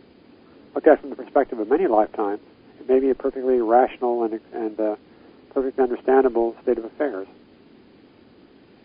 Well, you know, once upon a time I gave very little credence to the concept of reincarnation. I thought that's fine and dandy to somebody who lives in India or someplace in Asia and thinks you're coming back as a cockroach or whatever. And that was the end of it, for as far as I was concerned. And over time, I guess I've readjusted my point of view. And sometimes, you know, as you go through life, you meet somebody and you have an instant emotional response to them for no earthly reason. Maybe you absolutely cannot stand them, don't want to be anywhere near them, and it's not due to anything they've done or said. Yeah. Or maybe it's the other way around. You meet them and you instantly like them. You feel as though you've known them your whole life. Yeah. Well, you know, those sorts of things, among other things, have been somewhat the influence towards the idea of reincarnation as far as I'm concerned. It just starts to make sense. And then you watch small children and toddlers, you know, very young children, and they have some really peculiar quirks sometimes. And the only explanation for these quirks is that it's something hanging on from a previous life, because they absolutely don't make sense. I mean, absolutely don't make sense. And with just their current life, you know, to draw upon, why do they respond to these things the way they do? There is no logical reason for it. And so when you have to leave logic behind, you know, then you start having to grasp at straws, you might say. And the most logical straw that I could see was that, you know, there is a possibility that it's reincarnation causing this. Mm-hmm. And it also explains child prodigies. I mean, think of Mozart and his ability to write a symphony at the age of 8. Well, that's right. It would be a lot more easy to explain this in terms of his having a former life as a musician or several lives as a musician, and to say, well, you know, somehow his DNA or his genes did something that we don't understand, and that's the way it is. I don't think we'll ever be able to understand it from that point of view. And I think that also, if we take the perspective that we are sparks of God existing in a physical universe, then why would we do this only once? Why would we come here into a universe that is now 13.7 billion years old? Why would we come and live here for 80 years and then die and be gone and have it be, you know, a one trip through reality? It doesn't make any sense. Nor does it make any sense that we are somehow judged on the basis of one life, and that life can be all over the place. It can be a life that is completely free of temptation. For example, you can be born into a nice middle-class family in the U.S. and choke on your pacifier and die at the age of 2 weeks and go straight to heaven. Well, what kind of life was that? What kind of reward was that you're getting for doing nothing, in effect? Whereas someone else might grow up in a ghetto where, you know, they're not forced to live a life of crime, but that's just something you naturally drift into with that environment. It's just not fair. Lots of things in the world are not fair. I just think there's no way to reconcile those without the statistics of a number of lives to smooth things out. Yeah, and so, you know, to me, in terms of a bigger view, reincarnation makes a a lot more sense every year. The longer I live, the more sense it makes. Mm-hmm. And, you know, it really would explain a lot of things. It's easy to see where the idea would have originated. Now, do I think it's likely I'm coming back as a cow or a cockroach or an ant or whatever? No, I don't either. really don't see that happening. But the possibility of having to do your grade over because you didn't get it the first time, well, you and I both know that there's a lot of people in the world that aren't getting the message. And, you know, is it likely they're going to have to repeat the grade? Yeah, but, you know, I'm probably not going to get the perfect score either, so, you know, I'll probably have to do it over too. So, yeah. I agree with you completely that I don't think there's any backpedaling. I don't think we come back, there's any chance of coming back as a cockroach or anything else like that. I think we either come back at the same level, or possibly, this may be a little bit heretical, possibly at a higher level.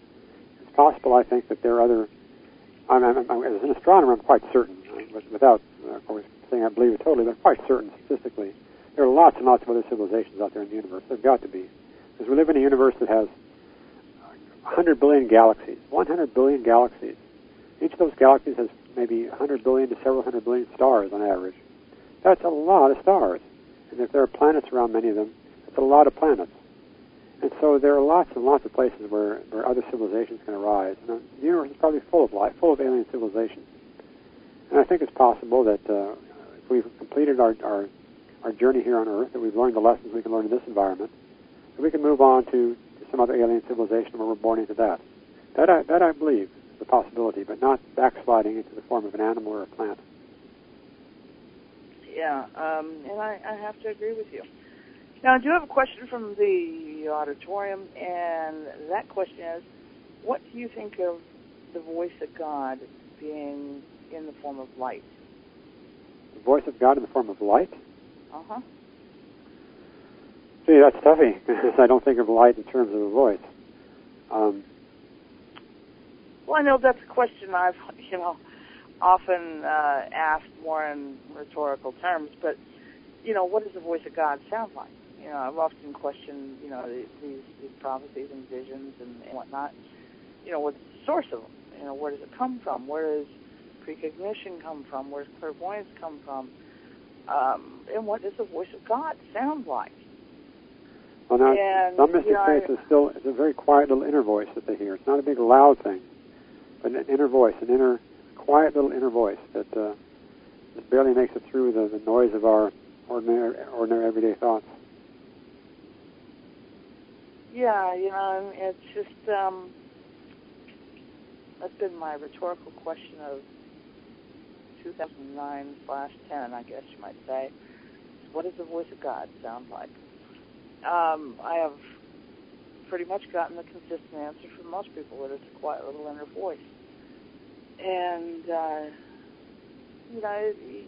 do, as a person, I wonder, all these clairvoyance events, all these precognition events, all this psychic stuff, what is the origin? Where does it come from? Why does person A get this message and person B doesn't? And so forth and so on. And, so that's not an answer I'm going to find in the purpose-driven universe, though. No. I wouldn't dare give such an answer because I wouldn't know. Well, it's one of those things that it's a great question, even if you don't expect to get an answer. I tell people all the time I'm real good at questions.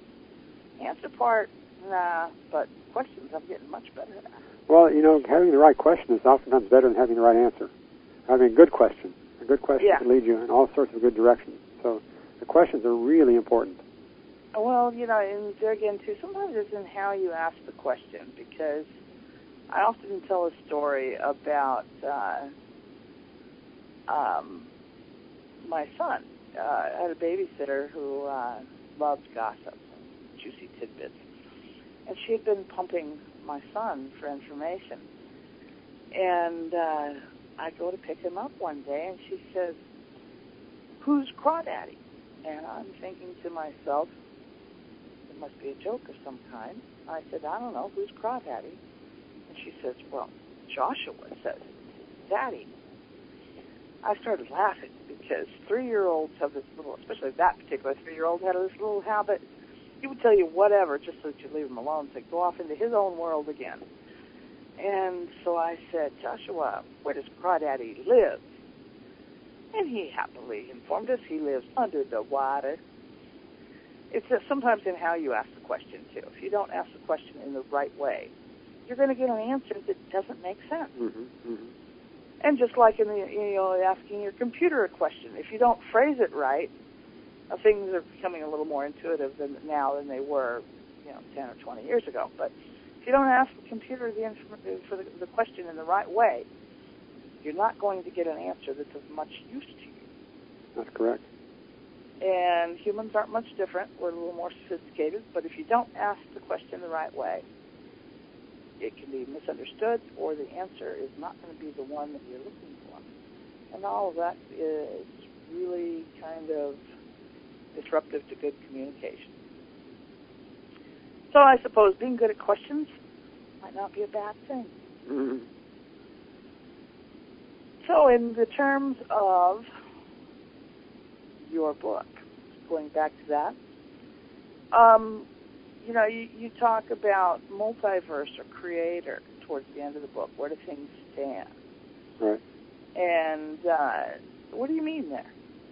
Well, as I said, there are a number of properties of the universe that are just right for life. At least 10 of them that I categorize in my book. There may be more, but there are 10 good ones that altogether make the universe a life-friendly place. And by that I mean it's the kind of place where you have stars forming with planets, and on the surfaces of those planets there probably will be conditions like the Earth or analogous conditions that will let life originate and evolve.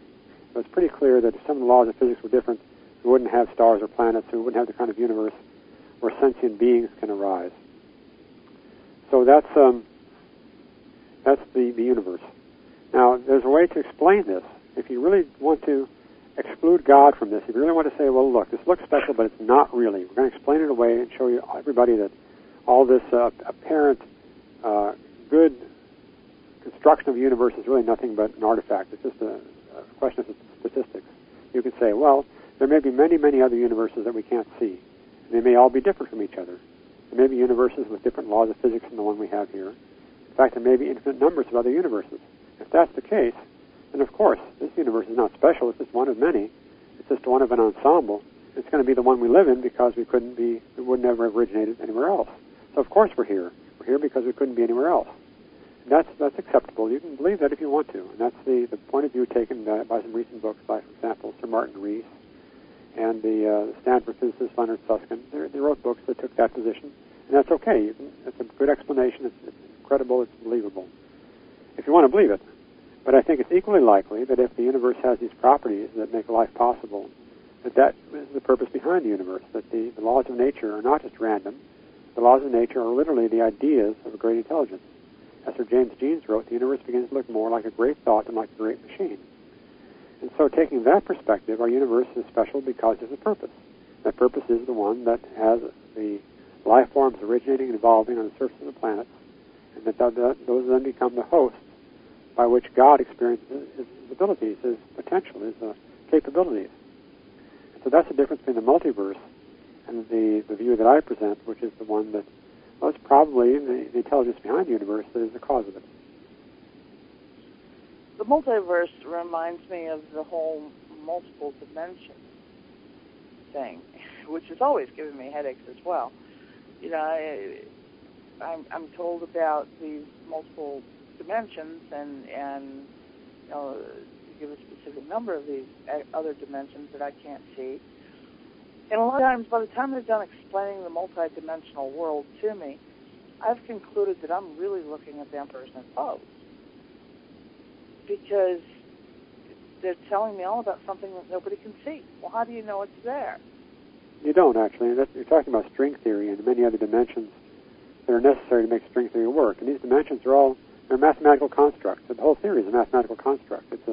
Some say a beautiful construct. It's certainly a complex one. I don't understand it.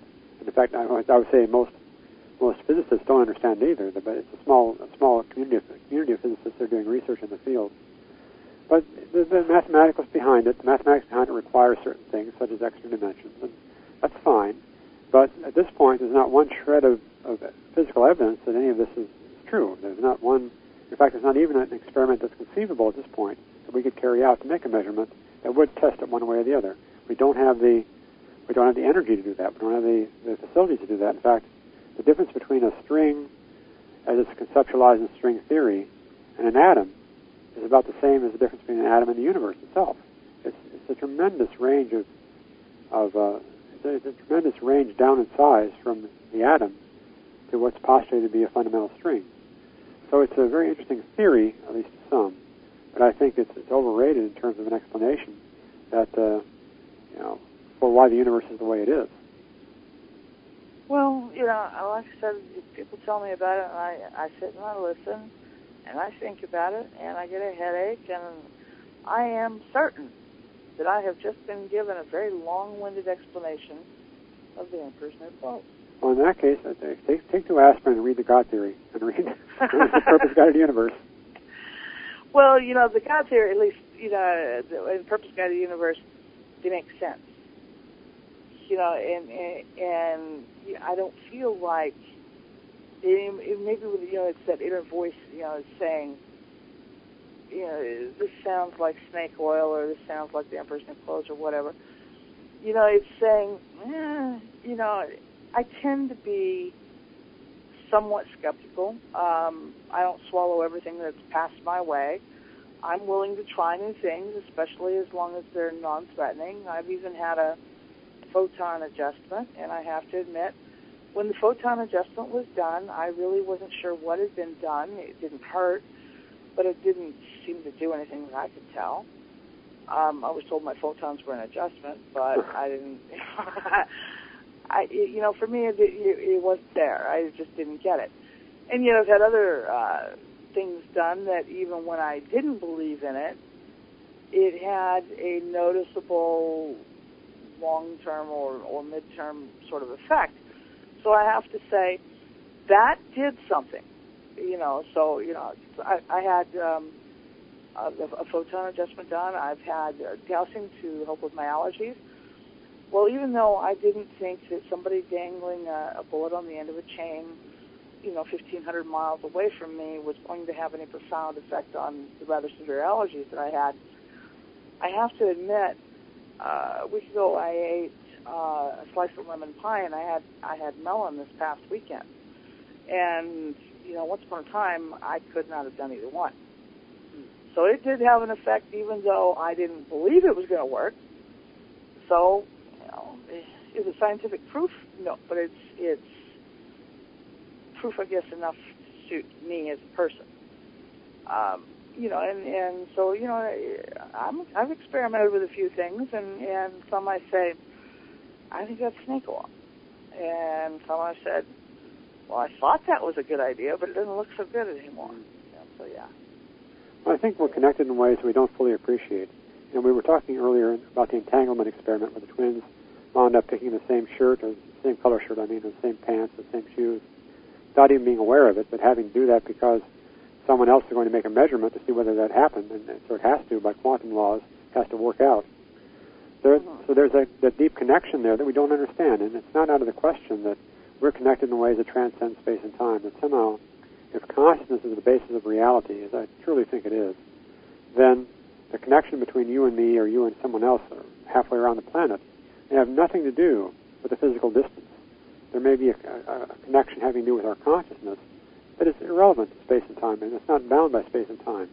So, if someone does a healing on you from 1,000 miles away, as crazy as it sounds, it could work perhaps, because you're not necessarily removed from each other. You're not separate from each other by that 1,000 miles, because it may be that your consciousness and the consciousness of the person doing it is somehow connected in a realm that is the spiritual realm, shall we say. So I know that sounds very unscientific, and it is, but I think that it certainly is worth being open to that, but open to that with a skeptical mind. And by skeptical, I mean don't reject it, but look and see if it really works. If it works, fine. We'll find an explanation later. But, don't be closed-minded entirely to it. Right, and like I said, I've tried a few things, especially if they're harmless. Some things, the logical part of my brain says there could be physical repercussions that are not going to be wise for you to take those particular risks, and we're going to pass on that. Other things, like I said, are harmless. The dousing with the bullet on the string, that was harmless. Photon adjustment, that was harmless. And they had very different effects. One had virtually none, and that I could perceive anyhow. I guess maybe I couldn't feel my photons. my photons. Well, now I'm going to ask you, what was a photon adjustment? I've never heard of this before. Well, I wasn't real sure. That's one reason I agreed to it. And I had to sit in a chair for it. And there was a lot of hand-waving going on. Yeah. And it lasted for several minutes. And then when it was all done and I was told that was an adjustment, I didn't feel any different than I had when I sat down in the chair initially. Yeah. It's sort of like, when you go to a lot of festivals and conferences and whatnot, they have someone there to do Kirlian photography. In some places, it's going to be angels that are the blobs around you. In other places, it's going to be aliens that are the blobs around you. It just depends on where you go. Uh-huh. Those are the same sort of blob around you. And what they really mean, I have no idea. I can understand the whole idea of an aura, but do I see auras? No. I don't see auras. I would say that I feel a force around people, but do I see anything? No, not unless the sun's really in my eyes. Right. Then I might have glows and whatnot, but yeah, I don't see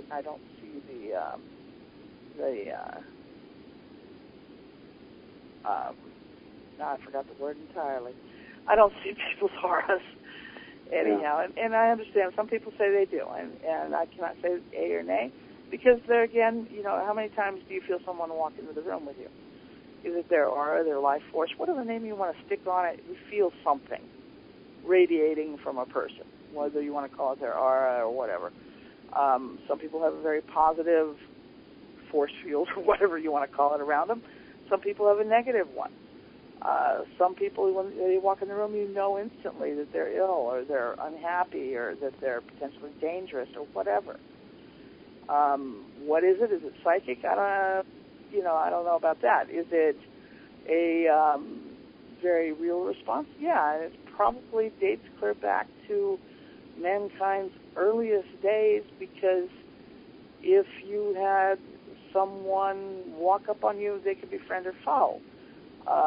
In early communities, if someone was sick or dangerous, you really needed to know those things.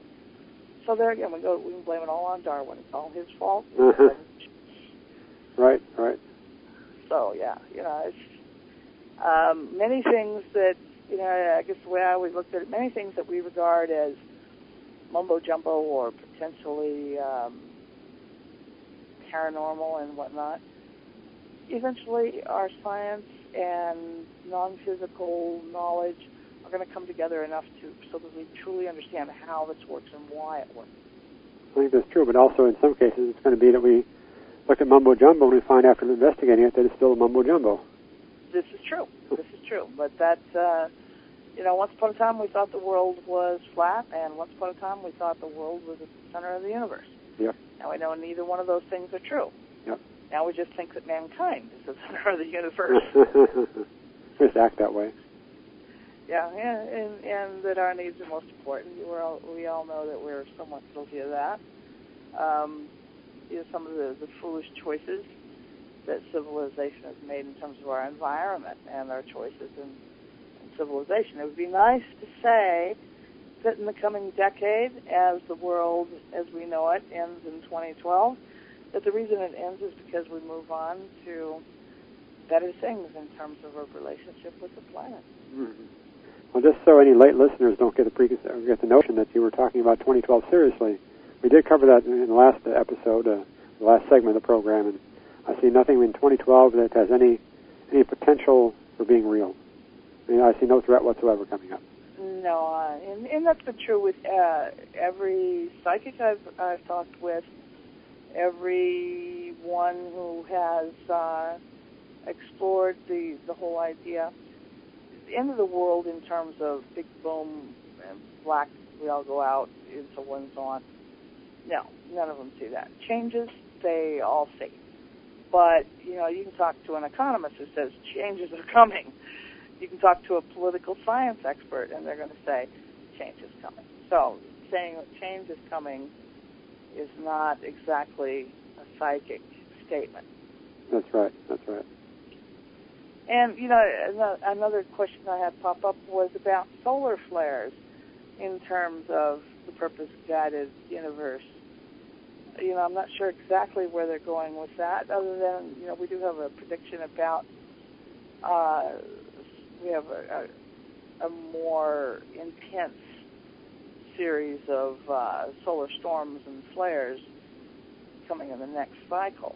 Well, that's again not something that most scientists would take very seriously. Yeah, the current cycle is a bit late, but I don't see any evidence, at least I see no evidence among my colleagues who are solar physicists, that they're worried about anything really unusual.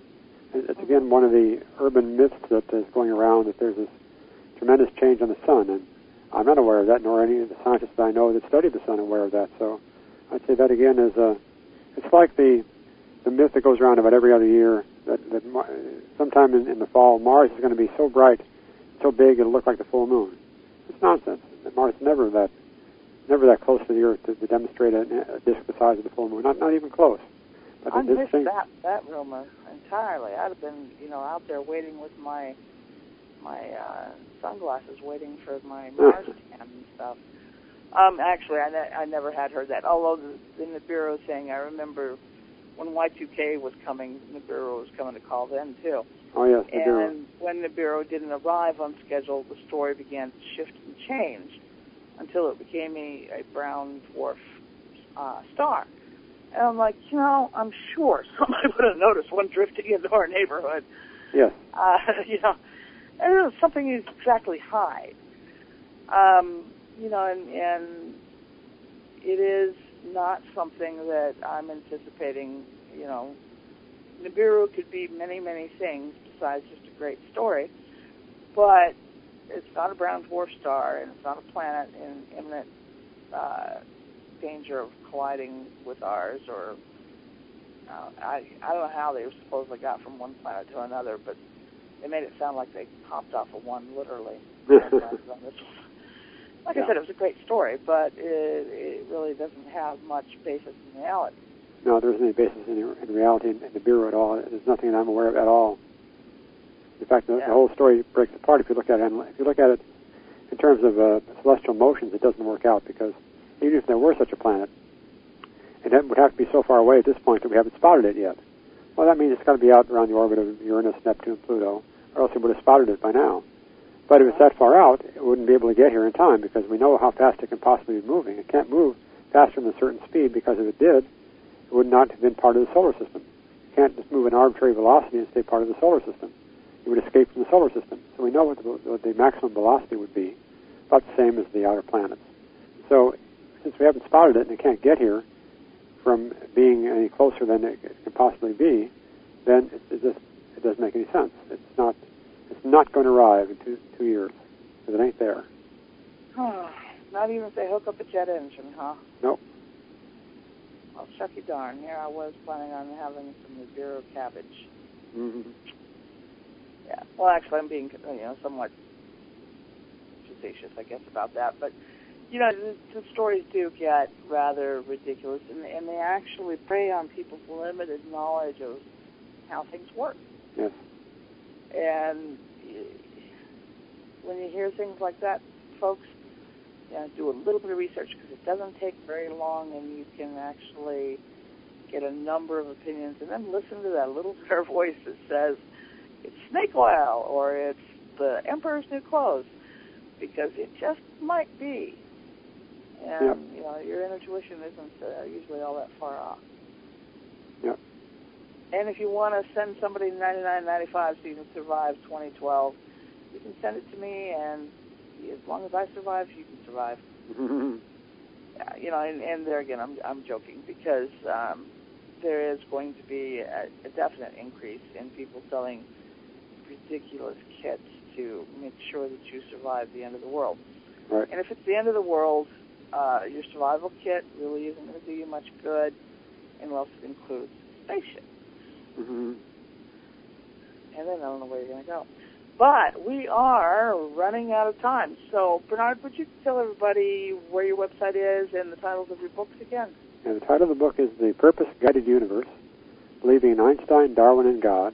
And the website is thegodtheory.com. To repeat, thegodtheory.com. And there you'll find the discussion of the book, the preface of both books, the tables of contents of both books, and also a nice convenient icon you can click, and that'll take you to Amazon. You can buy the books there, or if you want, you can buy the books at Barnes & Noble or at your neighborhood bookstore, but Amazon certainly is carrying it. And it makes it nice and easy, especially for those of us who don't live close to Barnes & Noble or Wallet Books or any of the other major bookstore chains. So, folks, we are out of time. I do want to thank Dr. Haish for so graciously agreeing to come back to the Dawn of Shades again and being such a wonderful guest. Thank you very much. I have really enjoyed this. Well, thank you very much. It's my privilege to be here. Tune in again next week, folks, and we're going to have another fascinating conversation with our guest.